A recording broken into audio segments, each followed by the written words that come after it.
Good morning guys, welcome and welcome back to my YouTube channel. তো এখন সকাল 6:30 বাজে আর আমি এই ব্লগটা শুরু করছি কারণ আজকে আমরা যাচ্ছি হচ্ছে পিকনিকে। পুরো আমার ঘুমের চোখ। তো বেশি কথা এখন বলবো না, ঝটপট গিয়ে রেডি হবো।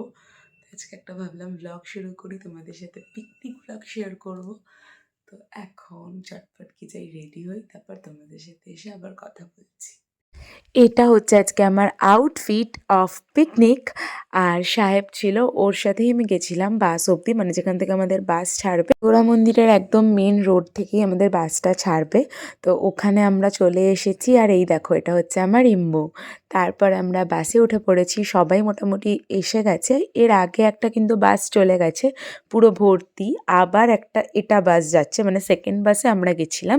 ওই যে পিছনের একদম সিটটা দেখছো, ওখানেই আমার বসার কথা ছিল, কিন্তু ইম্মুর পাশে আমি বসে গেছিলাম, তাই জন্য আমি সামনেই বসে গেছি। আর এই রাস্তাটাতে যেতে যেতে এয়ারপোর্টের ঠিক পরে একটা টার্নিং আছে ডান দিকে, সেই রাস্তাটাতে না বাস অ্যালাউ নেই। হ্যাঁ, আর আমাদের বাসটা গেছিলো ঢুকে, তারপর ব্যাস কেস দিয়েছে। তারপর অনেকক্ষণ ওখানটাতে ওয়েট করার পর তারপরে আবার বাস ছাড়ে।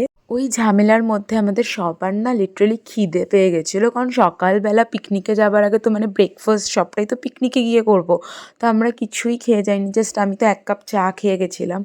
তো প্রচণ্ড খিদে পেয়ে গেছিলো, মানে সবার খিদে পেয়ে গেছিলো।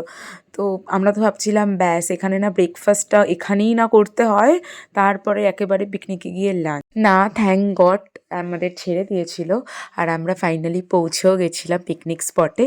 এই দেখো আমরা খুব মজা করতে করতে না এরকম গেছি এসছি, মানে আমরা পুরোটাই মজা করেছি। তোমরা ভিডিওটার আগে দেখো, আরও দেখতে পারবে যে কতটা মজা হয়েছে পিকনিক স্পটে। এটা হচ্ছে আমাদের পিকনিক স্পট ছিল, এটা হচ্ছে বরানগর জুট মিল। আমি ফার্স্ট টাইম গেছিলাম, কিন্তু অনেকেই বলছিল যে ওরা আগেও এসেছে। তো তোমরা কারা কারা গেছো আর তোমাদের কীরকম এক্সপিরিয়েন্স সেটা আমার সাথে শেয়ার করো। আমার পার্সোনালি খুব ভালো লেগেছে, বিশেষ করে এই বাংলো টাইপের একটা ঘর ছিল ভিতরে, মানে ঠিক বাংলো বলবো না, এটা না মানে ব্রিটিশ আমলের একটা ঘর। পুরো মানে জিনিসপত্র থেকে শুরু করে প্রত্যেকটা জিনিস মানে পুরো ব্রিটিশদের টাইমকার। ভিতরটা না জাস্ট অসাধারণ। এটা তো গেল ভিতরের ভিউ, তোমরা এবার দেখো বাইরের ভিউটা। বাইরে একটা ভীষণ বড় একটা মাঠ ছিল, আর এরকম না ছোট ছোট ছাতার চেয়ার দিয়ে আর কি ঘেরা ছিল, যেখানে আমরা বসছিলাম, গল্প করছিলাম। হ্যাঁ, আমরা বেশিরভাগটা গঙ্গার ধারেই ছিলাম। ওই যে দূরে দেখছো ওটা হচ্ছে গঙ্গা, ভীষণ সুন্দর জায়গাটা। তোমরা ভিডিওটা কিন্তু লাস্ট অবধি দেখো, আমরা প্রচুর মজা করেছি, ডান্স করেছি, তো দেখতে থাকো।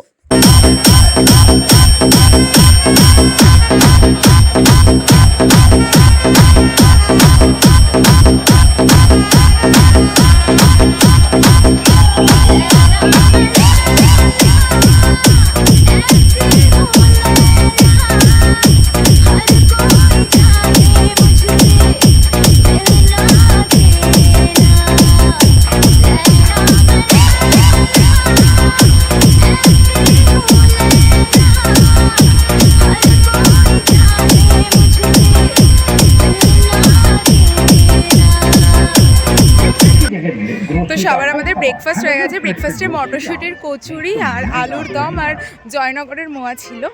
আর এখন আমরা টুকটাক ওই ফটোই তুলছিলাম আর রিলস বানাচ্ছিলাম আমি আর সৃজিতা। আর এদিকে হচ্ছে এখন ডান্স, প্রচুর মজা হচ্ছে। আমি কতটা ব্লগ করতে পারছি জানি না, কারণ আমার ফোনটা সবার কাছে আছে, কারণ আমি যে ট্রাউজারটা পরেছি ওটাতে পকেট নেই, তো এই জন্য আমি অন্য কাউকে দিয়ে রাখছি ফোনটা।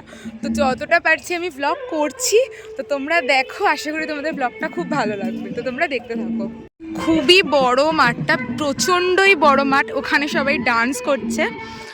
আর এই দিকটাতে সবাই মানে এরকম ছাতা লাগানো হয়েছে টেবিলের সাথে। আর এইটার মধ্যে আমাদের রেস্ট রুম টাইপের আছে, যার মধ্যে রুম পুরো সুন্দর, পুরো সোফা সেট সব কিছু আছে। আমি ভিডিও করেছি, আমি টুকটাক ক্লিপ দিয়েছি, কিন্তু আমি মানে ভিতরে গিয়ে আমি পুরো রুম ট্যুরটাও দিয়ে দেবো। আর রান্না হচ্ছে ওই পিছনের সাইডে, যেখানে আমি এখন যাব না, কারণ ওখানে খুবই সব লোকজন আছে, আমি যাচ্ছি না।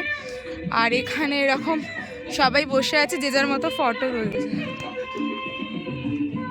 তো আমি বলেছিলাম যে আমি রুম ট্যুরটা দেবো, তো এখান থেকেই শুরু করছি। এটা হচ্ছে এরকম বাইরের বিল্ডিংটা, অ্যান্ড এটা আমি ভেতরে গিয়ে তোমাদেরকে দেখাচ্ছি।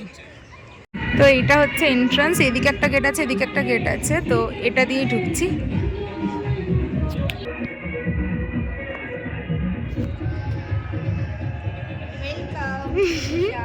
Thank you. কি সুন্দর না, সত্যি সুন্দর।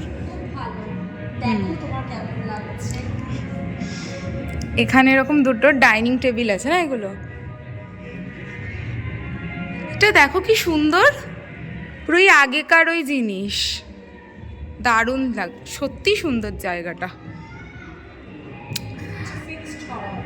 ফিক্সড আছে ওটা, আচ্ছা। এখানে এরকম কর্নার করা, আর এই সাইডটাতে আচ্ছা টিভিও আছে, এই দিকটা টিভি আছে, এখানে সোফা সেট আছে।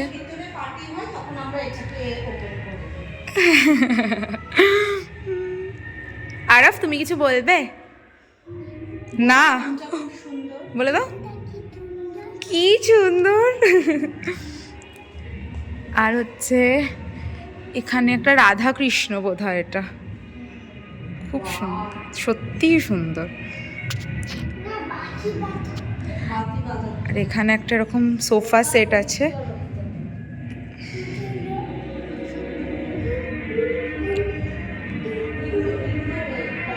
এদিকে একটা বড় ডাইনিং টেবিল, তার সাথে একটা বড় ওয়াল শোকেস, না ওয়াল শোকেস না, এরকম শোকেস টাইপের, পুরোটাই কাঠের, পুরো সেগুন কাঠ আই থিঙ্ক। এখানে এরকম বুক শেলফ আছে। এইটা দেখো, এটা খুবই সুন্দর, একটা পুরো আয়নার একটা কিছু ড্রেসিং টেবিল টাইপের। আচ্ছা এইদিকে আরও একটা সোফা সেট, অ্যান্ড এখানে একটা ড্রেসিং টেবিল। এরকম একটা ড্রেসিং টেবিল বানাতে হবে, কি সুন্দর। হ্যাঁ, আচ্ছা ফ্রিজও রাখা আছে। কিচেন তো দরকার নেই, যেহেতু এখানে সবাই পিকনিক করতেই আসে। আচ্ছা হ্যাঁ, ওপেন করে কোথায় না। আচ্ছা উনি বলে দিচ্ছেন সব কিছু আমাদের। আচ্ছা এদিকটায় কি আছে জানি না। এবার তো তুমি, এটা একটা পুরো বেডরুম, বাহ খুবই সুন্দর, মনে হচ্ছে আমরা কোথাও দূরে ঘুরতে এসেছি। অরিজিৎটা এখানেই রেখে গেছে তাহলে। হুম হুম হুম, একটা বড় রুম, আমাদের ব্যাগও এখানে রাখা, যেটা আমরা জানি না।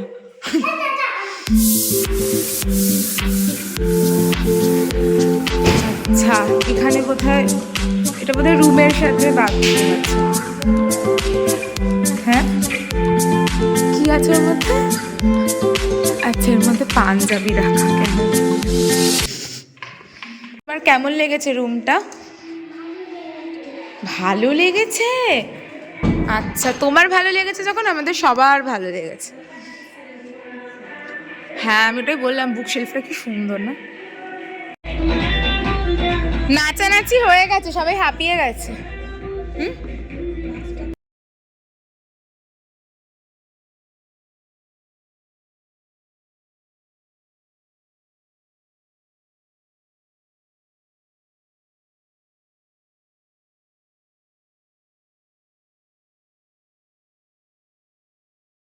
আচ্ছা আমাদের কিন্তু অন্তাক্ষরী গেমও হয়েছিল, মানে আমরা নিজেদের মধ্যে র্যাকেট খেলছিলাম কি দৌড়াদৌড়ি করছিলাম, এটা আলাদা গেম, কিন্তু সবাইকে নিয়ে মানে পিকনিকের সমস্ত লোকদেরকে নিয়ে একটা অন্তাক্ষরীর অ্যারেঞ্জমেন্ট করা হয়েছিল, যেটা ভীষণ ভালোভাবে হয়েছে।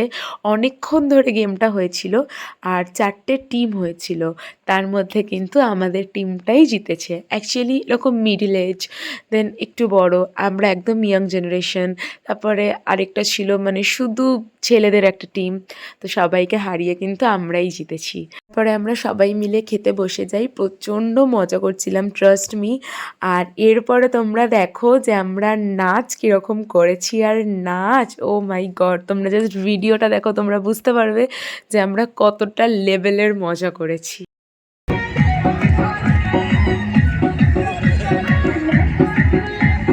এ বাবা, যাও যাও যাও, এই যাও যাও যাও যাও যাও যাও। আমি আমি সবাইকে বলছিলাম যাও যাও ডান্স করো, আমি ভিডিও করব, সবাই নাচো, সবাই মজা করো। এই দেখো আমার দাদা ও সবাই নাচছিল, ওদিকে সাহেবরা, মানে সবাই জাস্ট সবাই নেচেছে, যারা নাচে না তারাও নেচেছে। মানে অসম্ভব মজা হয়। আসলে কি বলতো, বছরে একটা দিন আমার মনে হয় সবারই এই মজাটা করা উচিত, মানে খুলে মজাটা করা উচিত, মন থেকে হ্যাপি থাকা উচিত। আমি সবসময় একটা কথাই বিশ্বাস করি যে তোমরা যদি ভিতর থেকে হ্যাপি থাকো না, তোমাদের ফেস এমনি হ্যাপি থাকবে। কিন্তু যেটা আমার সাথে হয়, আমি যদি ভেতরে কষ্ট থাকি আর আমি যদি মুখে হাসার চেষ্টা করি, যে কেউ আমাকে ধরে নেবে, কারণ আমি ভেতরে যেটা আমি মুখে আই থিঙ্ক সেটাই থাকি। মানে ভিতরে আমার কষ্ট থাকলে আমি মুখেও সেই কষ্টটা বোঝা যায়। আমি যতই অ্যাক্টিং করি না কেন, হ্যাঁ আমি ভালো আছি, সেটা আমার হয় না। আমি খুব একটা অ্যাক্টিং করতে ওই জন্য পছন্দও করি না, কারণ কি আমি জানি আমার ভিতর থেকে যেটা আসে ওটাই আমার মানে জেনুইন থাকে।